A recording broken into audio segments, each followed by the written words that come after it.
guys, this is Jess Dowd, and I would like to welcome you to the Girl Do It Yourself podcast. Hey guys, and welcome back to another episode of the Girl Do It Yourself podcast. I'm Jess, your host, as always, and I am coming to you after doing my first strength training workout in a very long time. My ass is on fire. My glutes, to be exact. Let's not let that get confused. And so I am gonna sit down. I've got a salad that is completely from my garden. Just a little salad, a little olive oil, which is really good for you, and some balsamic vinaigrette. And my green smoothie. This has organic milk, organic vanilla protein, organic PB2, AG1 or athletic greens, magnesium complex, and black seed oil. All good things for muscle recovery, immune health, because my husband is fighting tonsillitis right now, and I am trying very hard not to get it. So anyway, in this episode, there's going to be about 15 minutes of more of my interview with my holistic friend. I had some technical difficulties when we were recording that conversation, and so it kept cutting out, and so I have like these little chunks, and so this is like a 15-minute one, and it's like almost completely dedicated to discussing raw milk, some dietary choices, and like lactose intolerance and that kind of stuff. So before we get into that though, I want to cover down on two things. So I have not discussed how my half marathon went, which I ran about, I think we're coming up on 3 weeks ago already. If you follow me on social media, you will have seen some clips and the reel that I posted. So I finished in about 2 hours and 9 minutes, I think. I think I was like 4th or 5th in my age group. Something like that. Maybe a little bit less later than that. But anyway, so I did have a weird complication that I am actually still recovering from slightly. So I was running with a friend, and she just had a slightly different stride than me. She was running at a slightly different pace. And so I adjusted to be able to stick with her. And in doing so, I think by pulling my stride back slightly, I wasn't giving my muscles and my legs enough room to truly fully extend. And so what ended up happening was at about 5 miles in, my knee started to go almost like it would start below my knee, it would wrap up and around, and then kind of shoot up my leg up to my hip. And I was a little concerned that it might be meniscus or ACL, one of those tendons that's around your knee. My husband has a bad one, and so that was around 5 miles. About by 9 miles, I was in excruciating pain. Like, it was to the point where I was either going to have to stop, or what I ended up doing was stretching my stride out, and by lengthening my muscle and allowing it to get to that full stride, it improved. It didn't go away, it didn't get better, but it was enough where like the true excruciating pain was a lot less severe, and it would actually like come and go, and then I was able to finish out, obviously. And as I crossed the finish line, it gave out on me. And luckily, a very nice volunteer was already there handing me a bottle of water, and he caught me, basically. Since then, I've realized I think it's probably my IT band. Thankfully, actually, not one of those other, I think MCLs and ACLs or tendons. Whatever they are, those are a mess if you mess them up. So it is feeling significantly better. It gives me a little issue every now and then if I try and run. So I've been kind of pulling back on a lot of the cardio and starting 75 hard. Today is kind of like my first soft launch day. I went for about a 45-minute walk this morning with my husband and our dogs. And then I just did a 45-minute cardio strength training. Well, like strength hit kind of 75 hard, if you're not familiar with it, is a lifestyle regimen, I guess. It's meant to be for 75 days. You do 2 workouts a day for 45 minutes a piece. At least one needs to be outside. Drink a gallon of water, I believe. I should pull up the information. So drink a gallon of water. Follow a diet. It doesn't specify, it just says follow a diet and stick with it. So what I'm going to be doing is like what I've been focusing on a lot. So organic, folic acid free, all that kind of closer to like a whole food, no processed foods, no seed oils, all that kind of stuff. And basically what I'm trying to do is a reset of my system. I've been kind of working on that, and we haven't been like insanely strict, but this is going to just kind of be my push. So what is that? 2.5, almost 3 months of just like full cleanse and that kind of thing. So with 75 hard, so it's the 2 workouts a day for 45 minutes each, a gallon of water, follow a diet, read 10 pages of nonfiction, and you're supposed to document, like take photos and document your progress. So the 75 hard challenge was started in 2019 by Andy Frisella. He is like an entrepreneur, mindset kind of guy. He has a podcast called Real AF. I actually have never listened to it, but I've heard about the 75 hard challenge for a while. A friend of mine did it a few years ago, and I thought she was crazy. And you know, I still kind of think that it doesn't need to be dropped a piece of kale. It doesn't need to be like you don't. I think you can make it as hard and as challenging and as difficult as you want to. I think the point, for me at least, will be dedication and consistency. Sticking to something and doing it, because what the plan calls for is if you don't follow it like if you miss a step on a day, no alcohol is one of the parts. So if you miss a step, you're supposed to start back over at 1.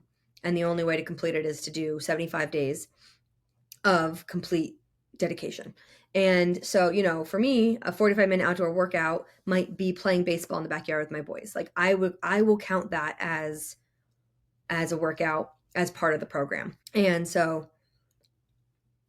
I'm still not 100% sure if I'm going to today, like I said, I'm going to call today a soft launch. I'm going to kind of see and feel out how the best ways to make it fit into our schedule. We just started baseball, and there's a whole bunch of stuff that's coming up. So I just want to make sure that, like, yeah, I'm giving it a soft launch. We're going to see how it goes. Again, I'm going to stick to eating healthy, organic food, no alcohol, 2 workouts. So again, that might be a hard workout on the treadmill or with weights or whatever. And then my second one might be taking the dogs for a walk with my kids, playing baseball outside, something like that.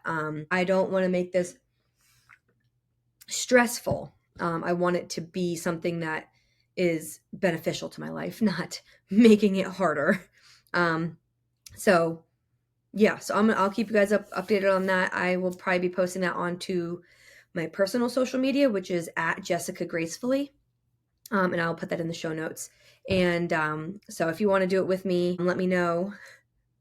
And so circling back to some of the nutrition stuff that you're going to hear about in a few minutes with Hannah in our conversation, we talk about raw milk and organic milk and kind of the differences and sort of some of the misconceptions around it or whatever. And I'm still, like, I have actually never had raw milk.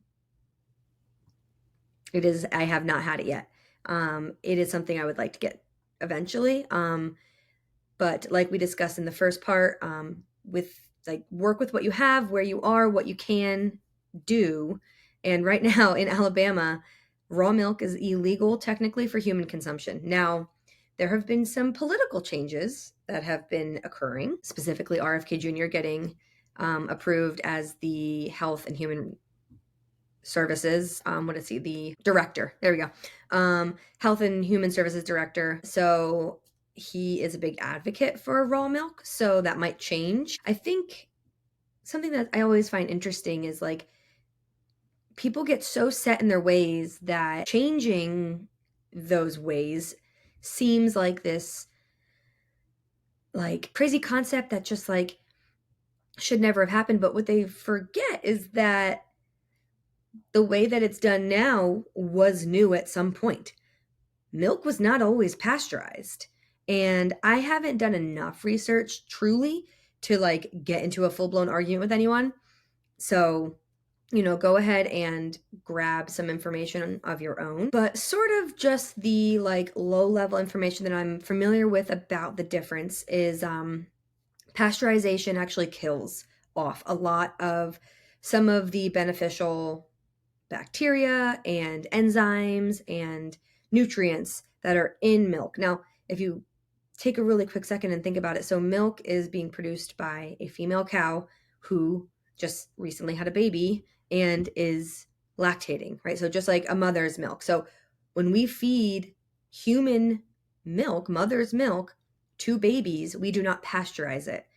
You have to handle it properly. You have to make sure that it is either going directly to the baby or that it is being cooled and taken care of. But we don't do anything to it, right? We don't process it through anything. We don't heat it up or cool it. Like it is, as long as it's handled properly, it is safe for the baby to consume. Cow's milk, I imagine, isn't all that different. The problem, I'm guessing, is that when it started to be produced for mass production, if it is not handled properly, it can go bad or whatever you want to call it, right? And it can make a lot of people sick because it was not handled properly. So the risk becomes much greater. Whereas like if you had your own cow in your backyard, you would go milk the cow and drink its milk. I mean, I've never owned a cow, so I don't know for sure. But I imagine that's the process that would happen, right? And so at some point, milk was not pasteurized. It was not heated. It was not processed. It was not none of that. And so it had all of the good stuff in it, all the things. And then with mass production and, big food and all that kind of stuff coming about, and more people not producing their own and needing it to be produced for them from grocery stores and whatnot, now you're having, you have the potential of like huge, sections of the population getting sick with milk that wasn't handled properly. And so enter in pasteurization. Not something that's always been done, not something that is, for some people, not beneficial. And I mean, Hannah and I talk about this. Knowing where you're getting your milk from and all that kind of stuff is very important. How it's handled, how the facility is cared for, and all that kind of stuff. So, this is, again, I am all new to this. This is all new information for me that I am open to and I want to learn about. I want to understand it more, and I want to be able to incorporate some of these things into my health and my family's health in a safe way that is, makes sense for all of us. So I hope you enjoy the next 15 minutes of the conversation, and let me know what you think. Part 2, real talk on holistic health, wellness, and non-toxic lifestyles with Hannah McKay. Talking about raw milk. You're talking, yes, so raw milk. So raw milk. We used to get it delivered to our door. Okay. It's illegal in Alabama. Well, it's illegal to sell it for human consumption. You can buy it but for your I have pets. Some, and it says for pet use only. I'm like, I'm buying it for my dogs. And I don't get it as regularly as I would like to. So, and that's just an example of do what you have. Where you are, when you can. Yes. Yeah. And you don't stress out about it, because would I love to just give my kids raw dairy? Yes, I would. Like, I've researched it, used it. Like, I used it when I was pregnant, and it was like this unexplainable. Well, there's this. My body was like, you need whatever is in that raw dairy. You don't need almond milk anymore. Like, I just think about it now, but yeah, things like you said, go back and go, forth. Yes. And new information comes out because almond milk, the process behind almond milk is like incredibly labor intensive and is like really bad for the earth, I've heard, and like there's a lot going on back there. If you're making it like in large, like major production. If you think about it too, like I've made a major shift in you grow and you learn and you understand things differently, and some things work for you in some seasons and some things don't, and that's okay. And that's why I think, like, going back to the elimination, just saying, like, are there people who have like life or death true like allergic reactions to a food? Yes. Yeah. But that is not really what I was talking about. It was more like, is cutting out a whole food group going to long-term serve your or heal your health issues? Probably not, because it's like an extreme, like the carnivore diet. People like rave about it because they're healing, their body's doing better. Doesn't necessarily mean they need to do it forever. No, it's like, okay, well, maybe it's serving you for a season. That's wonderful. Like I did my elimination diets, and then it was like, okay, now I'm gonna go back, but you don't go back the same. You go back smarter and more disciplined, new knowledge and a new understanding. So to me, and then this time around, like, I just got my labs done and I'm working with a practitioner, and my thyroid antibodies are elevated, which is not new for me. I've had that happen in the past, which is why in the past I did an elimination diet, because they're like, oh, well, you need to cut out gluten because your thyroid is reacting to the gluten. And it's like, okay. But this time I was like, that I did that before, and here I am again. Yeah. And so it something obviously else is going on. is not this long-term solution, and I don't want it to be. I'm like, I like good quality bread. I make my own sourdough, like, and I mostly use einkorn flour now, which is lower in gluten. It's not gluten-free, but a lot of the gluten-free is... Well, you mill your own grain, and so you're not removing all the other stuff that bread that is sitting on the shelf they've removed, and so then gluten takes over as the majority ingredient versus all the other fiber and nutrient and all those other things. I haven't gotten to that point yet of producing my own or making my own bread. We're at that middle phase where we use Dave's organic, which is like, and I do that sometimes too, like for the kids, because it's like, for me, I want to have a nice piece of sourdough, and I have a nice little piece of sourdough, and the kids are like, I'll take 2 sandwiches, please. And I'm like, I can't, I'm not a bakery. You can't keep up with the I'd have to, that's demand. All I would be doing is baking bread. So I do the Dave's. And that's, you just pick the best that you can. And you're like, okay, is this the only food we're eating for the rest of our lives? No. Okay, it's going to be fine. Like, you're not just... A funny story about Dave's. I was at Target yesterday, and Will loves their buns, but they're really hard to find. Yes, they're good. And they had 1 pack of the white buns and 1 pack of the like seeded buns. So I bought both of them. My kids love the bagels. Like, they will eat a bagel for dinner. And so I was like, all right, well, I'll get 2 of those. Well, I found that they have blueberry bagels, which I love blueberry bagels, but I haven't really been eating, I haven't eaten a whole lot of bread or anything much lately. So I grabbed 2 packs of those. I like cleaned out their entire section. And then I also just grabbed 2 packs of bread, 2 loaves of bread. Because I was like, I hate having to constantly be running out, and like when you can't find what you need, and not everyone carries it, or they do but they're out. So I just stocked up literally last night. We've got like 8 packs of Dave's bread products. But I like buying ahead, because then I feel like I'm not always in a rush. Like, I gotta get, for me it's milk and eggs. I just, because they last for a while. And so going back to milk, so we just bought organic milk.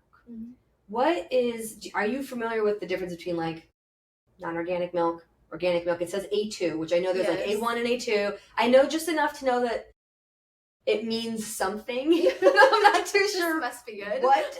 I'm like, okay. I listened to a podcast, and it was a raw milk dairy farmer, and he was talking about A1 and A2. And then there's raw milk.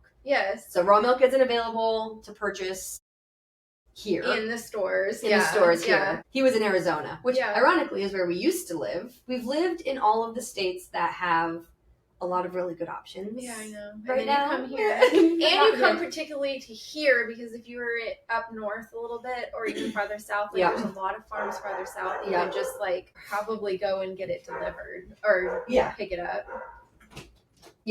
Food deserts. It's an interesting concept that I never even heard of until we moved here. It's super frustrating, especially because I don't have a capacity to drive like an hour and a half all of the time. I actually have never really driven, because I really want to go to a Whole Foods. We haven't gone up there. because my mom has a Whole Foods near hers, and when I visited her last, I was like, oh my gosh, they have so many amazing things, and it's really not that much different than what I spend like at the stores here. But Costco is our best option here. yeah, pretty I much. do a lot of Costco. And I am super impressed with where Costco has taken. Yeah. I didn't know this out of Washington, so that probably explains why they have a lot of great options. I mean, I'd say probably about 70% of what we buy has an organic option at Costco now, if not more. Yeah, it's it hasn't always been that way. Yeah. They've definitely leaned into this in the past, even just the past year. I mean, since we've been shopping at well, I think the demand is growing. Yes. Because I've noticed too, they will carry certain things and then they'll stop, and I'm like, wait, like, was I the only one buying that? Because I was buying a lot of it, and maybe they cycle through to see if like people are going to ask about it or yeah, I'm sure they test the market. But so when I buy milk, if I have to buy from the grocery store, I try to find, I think it's Maple Valley is my favorite brand, and they do organic, grass fed.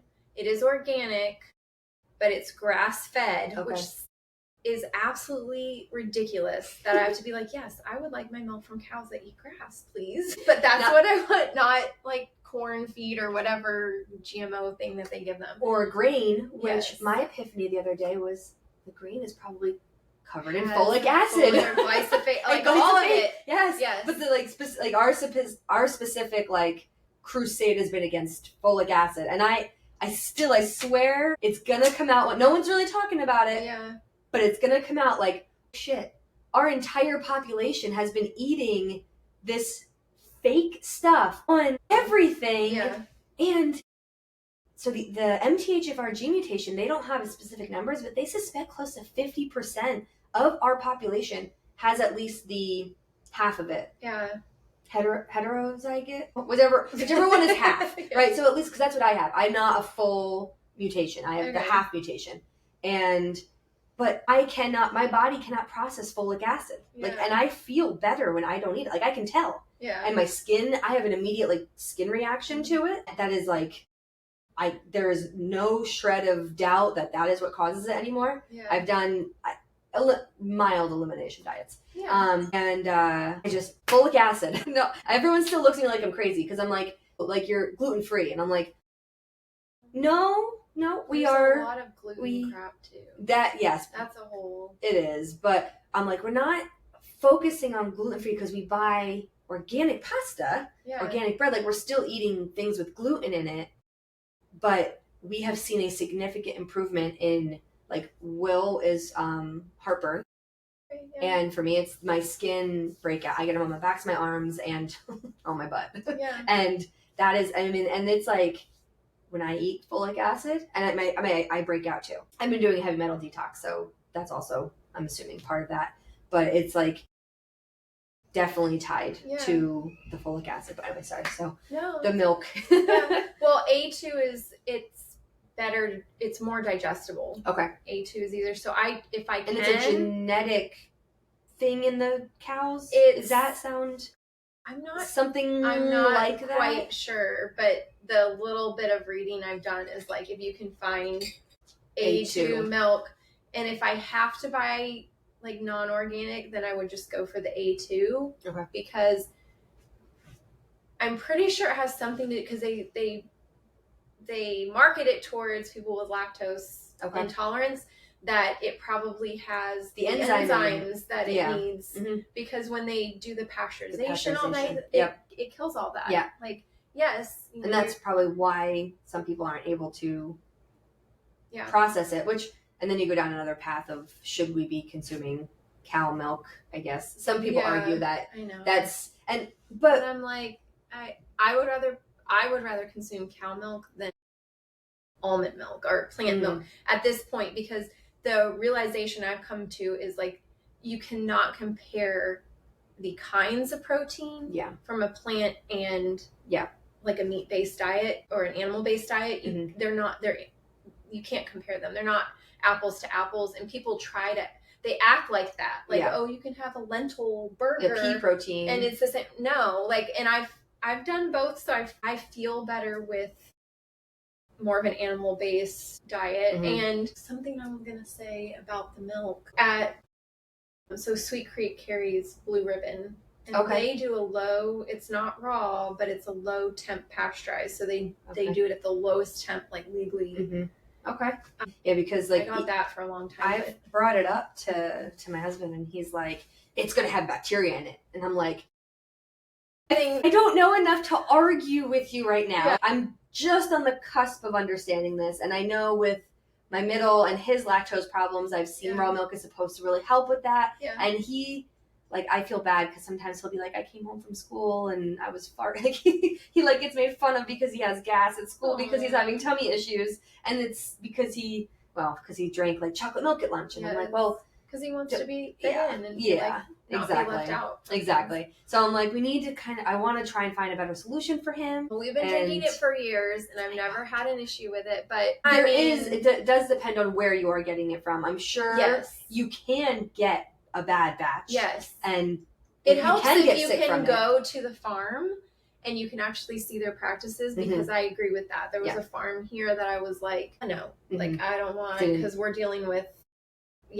I want to make sure that it can also go bad very quickly, like raw milk, because it has more active stuff going on. Yeah. And so you want to make sure like the farm is cleaning the practice, they're cleaning their machines, they're doing all that. So if it makes him feel better, you could go, let's go to the farm and see. And if they're not willing to be transparent and like take you around, then that's a red flag. Buy it. Yeah. That's part of the deprogramming. I don't like to use the word brainwashing, but we've had this conditioning, if you will, of this is what you're supposed to be doing and this is why. And like, there are some things that are like that for a reason. Yeah. But when certain industries start to get to a point like where you're not allowed to question it, that's when my red flag goes up. I'm like, wait. Yeah. Like, why?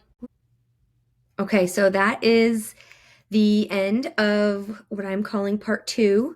Come back for part 3, which will probably be a little bit longer, and just us talking about all the rest of the topics we end up talking about, which are a lot. So I haven't been doing my my finishing tagline, but until next time, stay creative, girl, and remember you can do it yourself.